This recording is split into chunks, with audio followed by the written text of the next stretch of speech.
Okay, so to find this, the least LCM, least common multiple, then I just want to take 731 times 952 and divide that by 17, and that should give me what I'm actually wanting. It's the LCM of that. So if I type that in a calculator,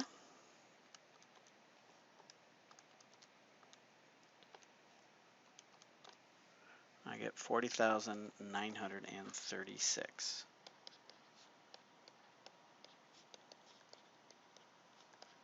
And that's what I wanted, was that target number there.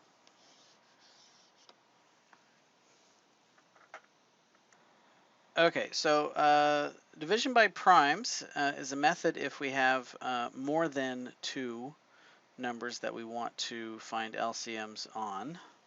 So let's say I've got numbers like 12, 75, and 120. And I would like to see the LCM of that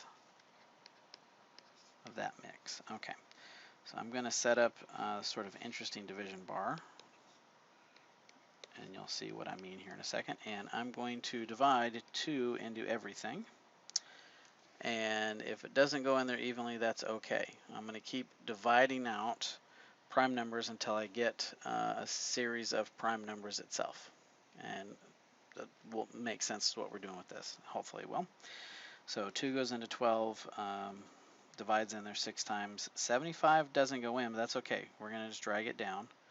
120, it does go in there 60. And then I'm going to do it again.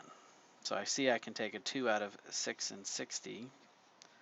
So in 75, I'm just going to keep dragging down. 30. Okay. Let's see, 30, I can do one more 2 on it. The 3's prime, or the 3's odd, so I'm just going to drag it down, drag the 75 down, and 2 goes into 30 15 times. Okay, so then I'm going to go to the next prime, which is 3, and 3 divides into 3 once, 3 goes into 75 25 times, and 3 goes into 15 5 times. And I'm done with 3's at that point, but I see 5 can go into everything, or 5 can go into some of that, so I'm going to divide that in.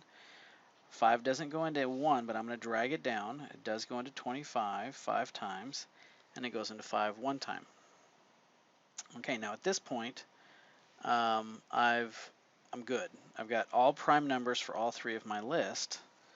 So I'm going to collect up 2 sets of numbers. I'm going to collect up this row of numbers here and that bottom row of numbers. So I had 2 cubed times 3 times 5 squared. Obviously 1 times 1, but this collection of numbers is our LCM for all 3 of those values. So at that point I would just go type it into a calculator. It's 8 times 3 times 25, so hopefully you get 600 out of that.